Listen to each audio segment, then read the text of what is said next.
Hi guys, welcome to Water Lily Healing. Today we are going to talk about grounding. So first of all, what is grounding?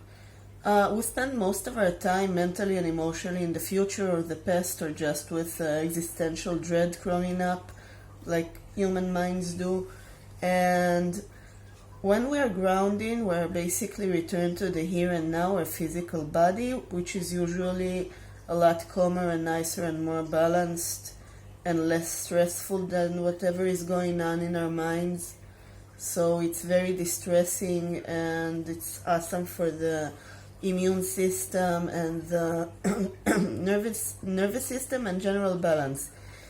Also, like over time, it can help us overcome fears, for example, or if we have like this. If we're at a dentist's office, for example, and we have this crippling fear and like he's in there like drilling in our mouth and we're scared, we can like get back to this minute and disregard the fear for a second and like objectively and logically look at the situation and see that nothing bad is going on. I'm scared to be in a bigger pain that I'm actually at, but I'm not there yet. So right now everything is fine and it's awesome.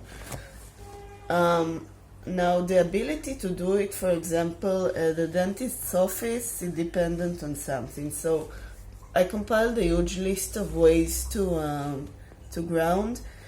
Half of the ways is active ways to ground, which is you actually go and do like mental exercise. The other way is you're completely passive, which means that you can use crystals or music or smells or food. And I compiled lists, and I will go over all the lists. In the end of the video I will tell you about all the crystals and the foods and the sounds and the smells.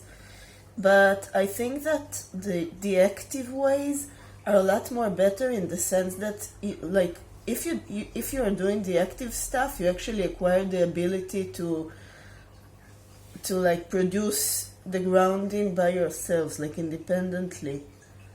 And when you are dependent on like crystals and food and sounds, so if you're at the dentist's office, for example, you won't be able to just ground at the second and just remember that everything's fine and become rational and just like pay attention to what actually is happening instead of your fears. So it's like a muscle, and like over time you will need less and less effort to produce the grounding. So my main focus is on the active ways, and mostly the video will be about the active ways, which I will get to in a second. And after I will finish with that, I will get to the lists of the things that you can do passively, to just like put a crystal around you or eat a potato or whatever. So let's start with the list. First of all, meditate. Now, meditate can mean many things. It's first of all, you've got many meditations that on YouTube, for example, and many kinds of meditations. All of them are awesome. The simplest one, and I think is the best, because you can. It's for like, it's also for beginners, but also like after 20 years, it still will produce a lot of value if you're still doing it. It's just like observe your breathing and your thoughts, and as soon as a thought arrives, just don't fight it, let it in, and gently like let it out, but like don't push it out, don't fight it, let it be, and it will just leave you in a second, and over time it will become easier and easier. Also, as I said, you can listen to meditations on YouTube, you can observe your breathing. There is walking meditations that you can do, which basically means that you walk and you just notice what's going on in your body. How does it feel? How does it feel on your skin? What's happening in your surrounding? And you're just noticing, like, here is trees, here are people, and like without judging or like leaving your attention for too long on something, just flow with the flow of the surrounding kind of thing. Now, another thing, I didn't number the ways because all of them are intertwined, so it seems like stupid. like if one is meditate and two is like take a candle, for example. So meditate and like light up a candle, is it like 3 or so? It seems idiotic anyway, so I will just like go over them like that. If you want, you can write it down with numbers. Like the video is for you, so you do whatever you want with it. So meditations, we said. You got a lot of awesome apps also that you can download on the phone. Amazing things.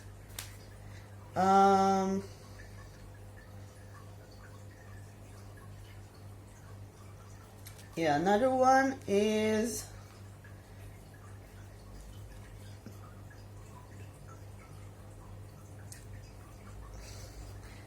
it says here, the reason that I'm lingering on it, it says like walk in nature, but walk in nature, I think it's also one of the passive ways, because it's kind of like you have the technical grounding, which is you just you can walk barefoot on the ground. Basically it's grounding, so everything that is about the ground or like the earth element, so walk barefoot, lie on the grass or the sand or whatever, and you will be grounded, and like you exchange energy with the earth and its balance is yours. But we'll get to it. We'll get to the nature and the passive ones. You can do breathing exercises. Now, breathing exercises also, you have tons of them on YouTube and Google, and basically what you can do, it's I'll tell you about some of my favorites. One of them is you lie down, you put one hand on your chest and one hand on your stomach gently, and then you put the tip of your tongue, like you put it up gently also, and then you take a gentle breath. You inhale from your nose, like slowly and gently, and you try to make sure that only the hand that is on the stomach rising up, and the hand that on the chest is staying in place, which makes sure that you are breathing to your stomach. And when you are breathing deeply and slowly, your body is getting the message that everything is fine and calm and it can relax. So breathing exercises are also awesome for this. And after you've been doing this a while, you will start noticing more things, like your senses will be kind of sharper.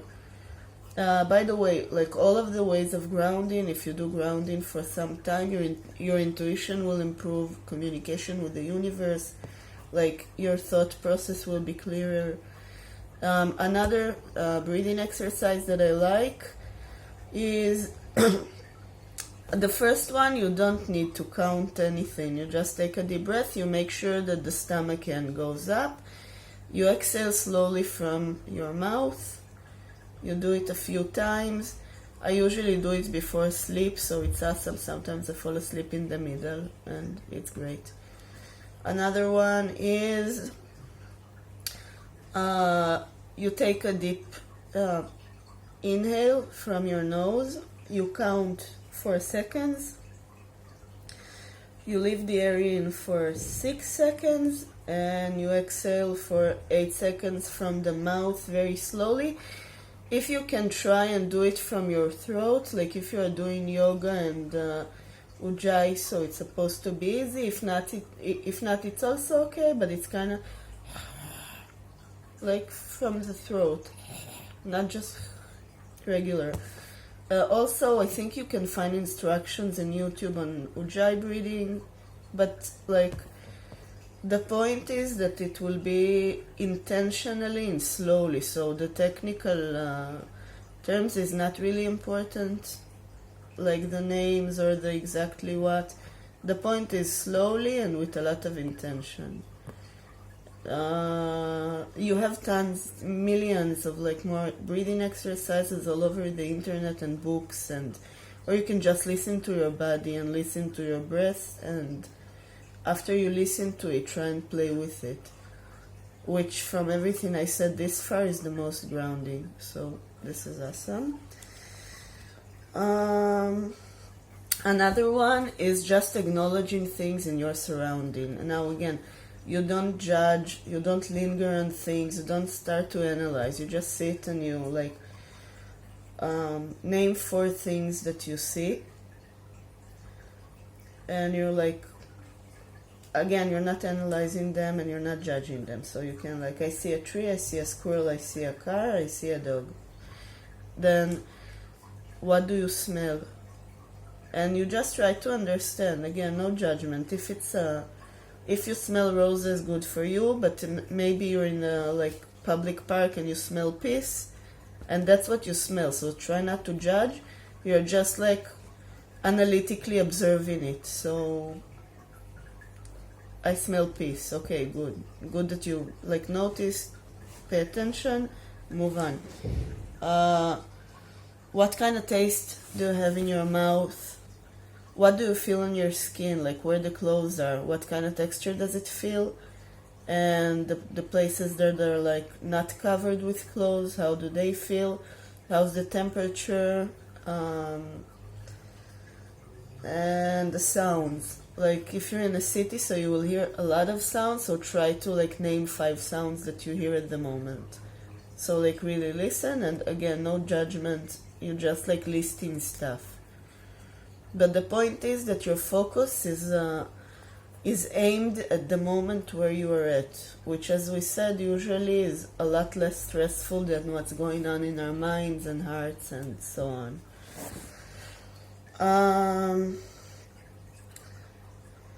Another thing you can do is put on a bracelet, or like, it doesn't have to be a bracelet, like anything you want. And every time you look at it, you remember to ground, which means to do one of the other things, like either breathe or like start listing things, or like go and lay on the grass. Another thing is an alarm clock. This one I wanna tell you. I had a client that came over and he said, "Listen, I do yoga, I meditate, I'm a vegan, I'm very calm and peaceful all the time and balanced. And like at home, I'm always like peaceful and everything is awesome and calm and harmonious.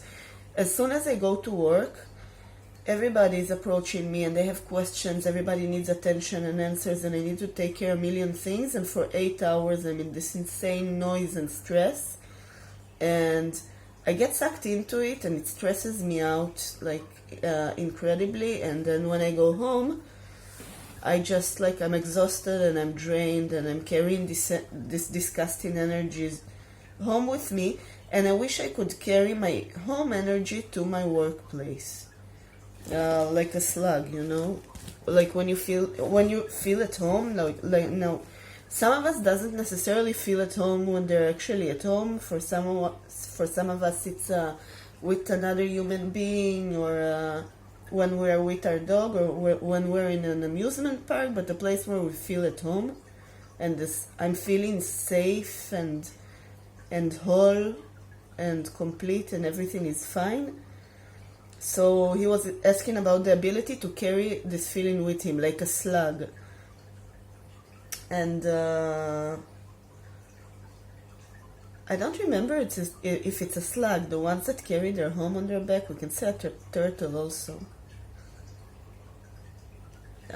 Anyway, so that was the experience. Because I said, as soon as I leave home, I leave my peaceful energy and my balance, and I go into the stressful places and I get sucked in, psychologically, mentally, emotionally, spiritually. I get sucked into this low vibe energy kind of thing, and it's really bad for me. So what I offered him to do about it is, I told him, put an alarm clock for every hour. Every time your clock shows 00, it will ring, and it will remind you to take 3 deep breaths. Slow deep breaths. And I gave him specific exercises to do, like what I told you earlier, but more. And he actually did it. He put an alarm for every hour, and he did it at work. Once an hour, his alarm clock would go off, and it will remind him to take 3 deep breaths and ground, and he would return to his center. And gradually he learned to preserve this home energy and to carry it with him, and he didn't need the alarm clock anymore. So that's awesome. That's a good idea, like the bracelet or the alarm clock. Another thing you can do is a body scan, which is, again, the point is to be returned to the here and now. So basically in a body scan, you can lie down or you can not lie down. It's simpler when you're like in a calm environment and you're laying down. You start to scan your body from the toes and up, and you linger on every part. Like, so you start with the toes. How does my toes feel? And you start like wiggling them around at the beginning, just for emphasis and to like gain a baseline. And you ask yourself, how do they feel? Are they cold? Are they warm? Is there anything touching them? And then you move on to the feet. And then you move on to the legs, and so on and so on. The smaller the pieces, the better.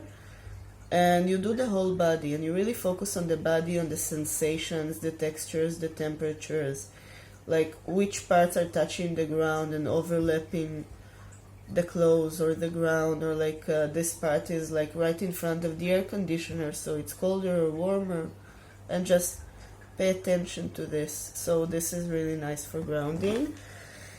Also, you can do a certain position with your body that you are not used to. A good example is to put your legs up on the wall, like put your butt tight to the wall, raise your legs up. It doesn't have to be straight. It's okay if they're a little bit like folded, whatever is comfortable for you. By the way, everything I say here, if something is uncomfortable or not feeling right, don't do it.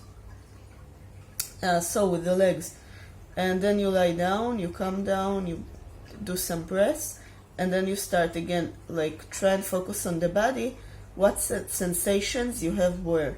Now it's supposed to be a little easier, because if you're not used to the specific pose, and I'm giving the legs on the wall just as an example, so you will have like more like special sensations that you are not used to, and it will be easier for you to focus your attention on them, and it will be more emphasized, like whatever you are feeling there in the specific muscles. But again, don't force yourself into anything. Don't do something that is uncomfortable or painful or not safe. Like really listen to your body. And yeah, so now I want to move on to these were the active ways. Now you can combine them all, like the walking meditation, and you are walking and you are noticing what you feel in your body and the breath, and then you can start noticing like objects that are like external to you, like trees and dogs and the smell of strawberry and peace or whatever. And now moving on to the passive ones, you can combine everything, you can do them separately, you can try each one every day. So the list of the passive things. So you can go and again go to nature, go to the forest, go to the sea, go to the beach, like whatever you have. If you don't have it, if you live like smack in the middle of an urban city, it's fine. You can go to a public park, just lay on the sand or the grass or whatever. You can walk barefoot, just like to the grocery store. Like if you don't mind people looking weirdly at you, you can do that. As long as you have like a direct connection to earth, you are grounding and it's fine. So, and again, when you are in nature, you can do the observe objects, ask yourself, what are you smelling, what are you seeing? And it will be like, in nature it will be better, like the effect will be better and bigger than in like an urban area. Because like hugging a tree also is very grounding. So, first of all, I want to start with the sounds. What does it mean? If you sit in the office and you want to ground but you don't have like time or energy, you can put on some music in the background, which is grounding music, and it will ground you a little bit, like your energies.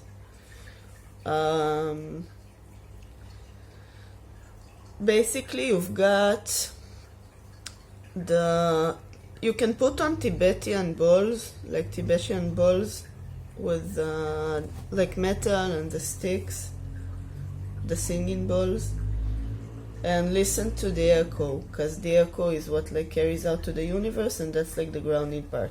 So you can do them or you can listen to them, both ways it's fine.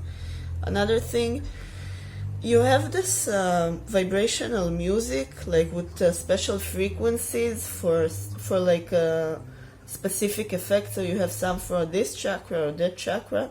So for grounding, you've got 432. You can just write in YouTube in the search healing music 432 hertz, which is HZ, and it will give you like hours and hours of this meditative music. Another one, which is a sound you can produce and will ground you very much, is the Om meditation. I'm not going to expand on that, because if you want, you can do the research yourself. It's not like 2 minutes of talking about it. The Om meditation, OM. So that's the sounds. And now I've got the lists here. So, good crystals for grounding. You can carry them on yourselves. You can put it on the table, put it in the bag. You can take a bath with the, by the way, with the crystals.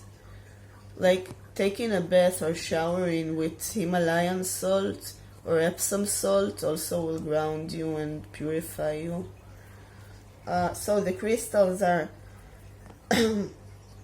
we have onyx, black tourmaline, ruby garnet, pyrite, tiger iron, black opal, hematite, smoky quartz, obsidian. Yes, and now smells. Smells can be incense, candles, essential oils, teas, whatever. Cedar, benzoin, Mars sandalwood, cypress, oak moss, rosewood nail, ylang ylang, and patchouli. And colors, red, brown, and black as the earth. And yeah, that's it. So basically, guys, you can, as I said, you can combine all of them. Now, all the passive ways are awesome, and like they are legitimate ways to ground, and you will ground if you just lean against a tree like 30 minutes a day. You just sit and lean on a tree, like Buddha under the tree. You can go and read a book. It will do the, like, it will do the trick. It will do the job. But if you want to be able to like produce it by yourselves, it's better to do the active ones. And that's it, guys. Thank you so much for coming. If you're new here, like, share, subscribe, and see you.